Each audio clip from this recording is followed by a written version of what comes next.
Udah nggak sabar sama kelanjutan cerita kehidupan Umaru. Kejadian aneh apa lagi yang akan terjadi di part ini? Ya udah, biar nggak lama-lama, kita langsung mulai aja ya.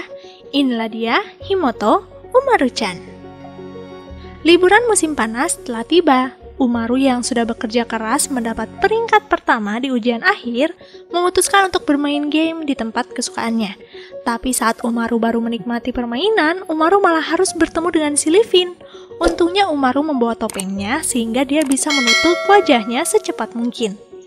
Kehadiran si Livin di sini adalah untuk mengajak Umaru bertanding. Si Livin mempunyai tujuan mengalahkan UMR sebelum mengalahkan Umaru versi sekolah. Mendengar itu Umaru tentu saja terkejut betapa si Livin sangat menganggap serius persaingan mereka di sekolah. Pertandingan yang mereka lakukan adalah main beberapa permainan yang ada di sana.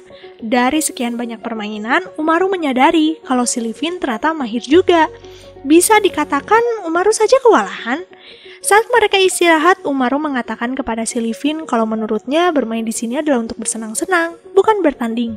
Maka dari itu Umaru pun memberikan pin juara satunya kepada si Livin. Tentu saja, si Livin menerimanya dengan senang hati. Terlihat dia sangat kegirangan.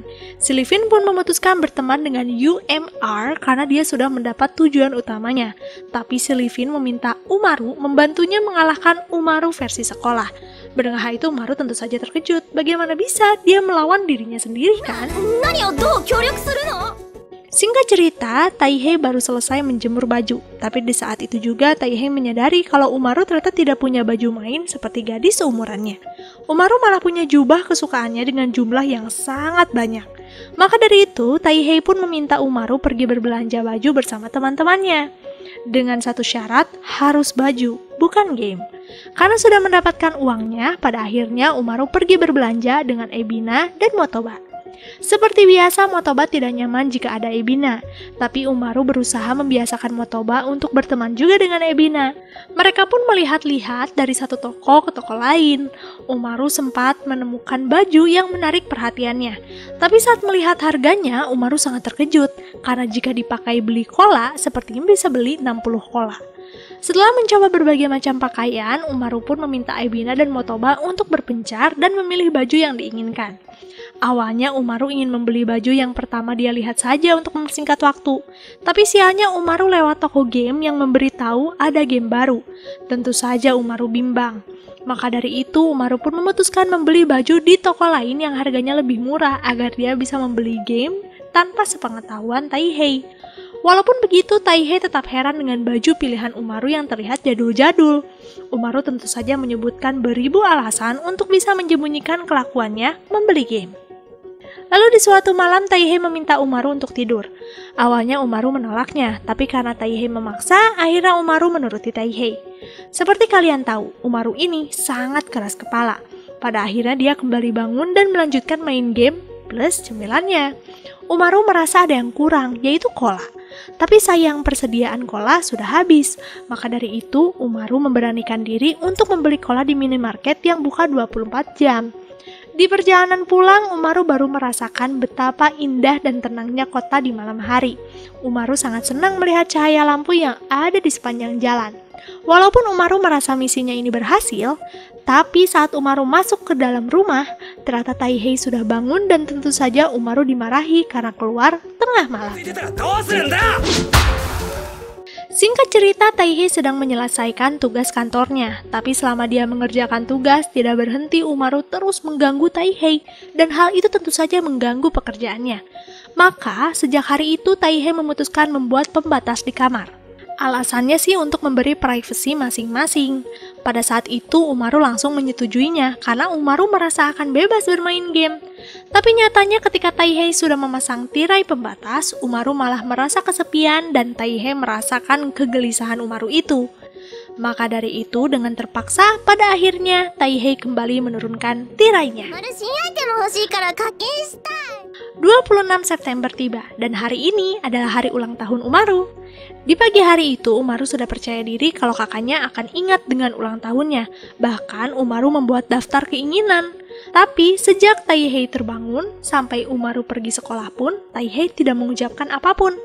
Tentu saja Umaru sedih, tapi untungnya rasa sedih itu sedikit hilang karena teman-temannya mengingat hari ulang tahunnya. Di jam pulang sekolah, Umaru masih berharap kakaknya akan memberikan kejutan. Maka dari itu Umaru dengan cepatnya pulang ke rumah sampai-sampai dia tidak menyadari si Livin yang akan memberikan kado. Saat dia pulang, benar saja Umaru memergoki Taihei yang sedang mendekor kamar.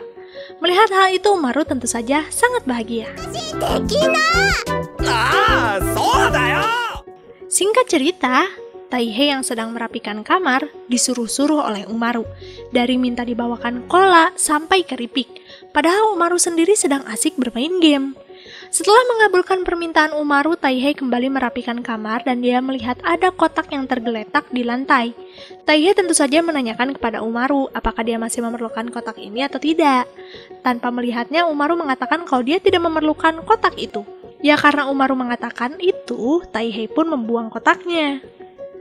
Di sore harinya, Umaru pun menanyakan kepada Taihei apakah melihat kotak biru dari mainannya, karena di dalamnya ada berbagai macam jenis muka. Mendengar hal itu Taihei tentu saja jadi panik karena dia sudah membuangnya. Tapi itu pun sesuai izin dari Umaru kan? Sebenarnya Umaru tidak masalah juga jika muka cadangan itu hilang, tapi melihat kakaknya yang panik, Umaru malah memanfaatkan momen itu dengan merengek agar dia lebih dimanja oleh Taihei. Di malam hari Umaru terbangun dan dia menyadari kakaknya tidak ada di rumah. Umaru sangat-sangat panik. Tapi untungnya tidak lama dari itu Taihei datang. Umaru pun menangis dan menanyakan kemana saja Taihei. Taihei pun menceritakan kalau dia mencari boneka yang sama, tapi kemanapun Taihei mencari, dia tidak menemukannya. Taihei hanya mendapatkan ini. Melihat perjuangan kakaknya, Umaru pun di keesokan harinya mengatakan kepada Taihei kalau dia sebenarnya tidak marah kalau kotak itu terbuang. Mendengar hal itu, Taihei tentu saja jadi kesal. Karena kenapa harus menangis jika isi kotaknya tidak terlalu penting kan? Di sebuah bar, Taihei sedang menemani teman kantornya yang bernama Bomber. Karena Bomber ini baru saja patah hati. Dalam keadaan mabuk tentu saja Bomber mengatakan kata-kata yang ngawur. Salah satunya, Bomber mencurigai kalau Taihei tinggal dengan kekasihnya. Dan gosip itu tersebar di kantor. Bomber memaksa Taihei untuk membawanya ke rumah Taihei. Tentu saja Taihei menolak hal itu dan mengatakan kalau gadis yang selalu bersamanya itu adiknya. Tapi karena Bomber ini sedikit keras kepala, ternyata Bomber mengikuti kemanapun Taihei pergi. Dengan terpaksa, Taihei pun mengirim pesan kepada Umaru kalau mereka akan kedatangan tamu. Tapi saat mereka sampai di rumah, ternyata Umaru sudah tertidur dan keadaan kamar sangat berantakan.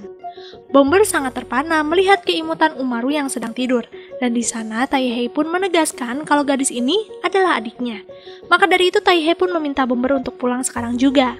Bomber memaksa untuk diberi waktu untuk melihat keimutan Umaru, dan keributan itu ternyata membangunkan Umaru. Umaru pada saat itu berpikir kalau Bomber adalah Taihei yang merubah penampilannya. Tanpa pikir panjang, Umaru melompat dan meminta Bomber melepas rambutnya. Setelah menyelesaikan keributan dan kesalahpahaman, akhirnya Bomber pun pamit pulang. Bomber sampai di rumah dan di sini terungkap kalau Bomber ini memiliki nama asli Motoba Takeshi. Maka dari itu Bomber ini adalah kakak dari Motoba Kirie. Tapi sayang, terlihat hubungan Bomber dan Motoba yang sebenarnya tidak terlalu akur. Musim dingin telah tiba, maka dari itu Taihei mengajak Umaru untuk memasang kotatsu. Mendengar hal itu, Umaru pun berubah jadi Umaru versi populer, karena Umaru ini sangat bersemangat jika memasang kotatsu. Dia bahkan mau disuruh untuk membereskan semua barang-barangnya. Setelah merapikan kamar dengan sangat rapi, akhirnya mereka pun memasang kotatsu dan tanpa menunggu lama, Umaru pun kembali berleha-leha di dalam kotatsu. Malam ini, malam Natal. Umaru bersemangat menghabiskan malam Natal bersama kakaknya. Tapi sayang ternyata Taihei harus lembur di malam tahun baru karena tugas kantor yang sangat banyak. Bomber juga ada di sana. Dia sangat mengeluhkan jam lembur ini dan dia berharap bisa keluar dari kantor. Di tengah keluhan Bomber, Taihei dikejutkan dengan kehadiran manajernya yang bernama Kanao. Di sana, Kanao menegur Bomber yang sedang mengeluh. Tapi anehnya Kanao memperlakukan Taihei berbeda. Dia malah menanyakan kepada Taihei apakah setelah bekerja ada acara atau tidak. Dengan terbata-bata, Taihei pun mengatakan kalau dia akan langsung pulang setelah ini. Dengan wajah tersipu malu, terlihat Kanao yang senang dengan jawaban itu. Sepertinya kalian bingung kan? ada apa dengan Kanao ini? Jadi, Kanao ternyata teman Taihei dan Bomber juga saat SMA dulu. Mereka sering bersama, tapi entah kenapa sekarang Kanao jadi lebih memutuskan untuk sendiri.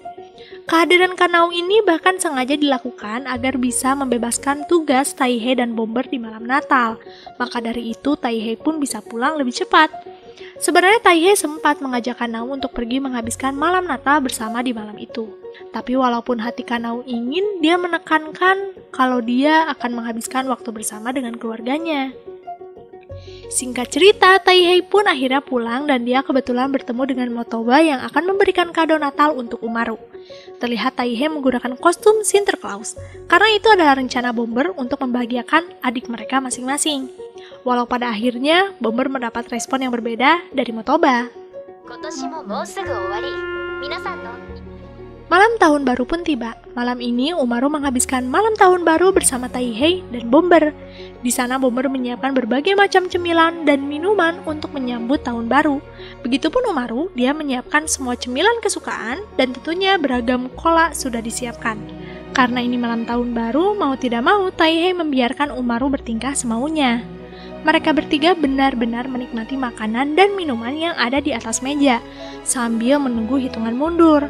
Tapi seiring berjalannya waktu, pada akhirnya Umaru malah tertidur pula sebelum pergantian tahun. Karena hari ini adalah tahun baru, Umaru memutuskan untuk memaksimalkan malas-malasannya. Tapi baru saja dimulai pesta malasnya, Taihei datang dengan tatapan dingin dan hal itu membuat Umaru takut. Di sana Taihei meminta Umaru memenuhi janjinya beberapa bulan yang lalu. Jadi, di bulan November, Taihei pernah meminta Umaru membereskan kamar. Tapi saat itu Umaru memberikan alasan kalau dia sedang sibuk dan dia berjanji akan membereskan tahun depan. Hari ini, tahun baru kan? Berarti Umaru harus menepatinya. Melihat keseriusan Taihei, Umaru pun mau tidak mau menurutinya. Tapi saat Umaru mau membereskan barang-barangnya, Taihei meminta Umaru menundanya dulu karena hari ini mereka akan pergi ke kuil untuk berdoa. Sesampainya di sana banyak pengunjung remaja yang menggunakan kimono. Taihei tentu saja menanyakan apakah Umaru ingin menggunakan kimono. Tanpa berpikir panjang, Umaru langsung menjawab tidak.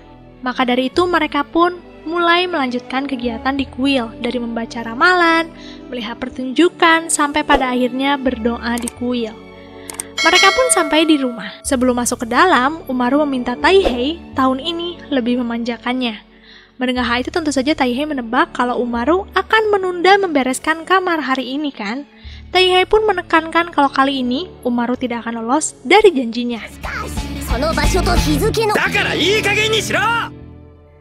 Part 2 selesai. Gimana? Masih kuat lihat kelakuan Umaru? Nantikan cerita selanjutnya di part 3 ya. Makasih buat kalian yang masih dukung channel ini. Sampai jumpa di next video. Jamatane, arigato gozaimasu.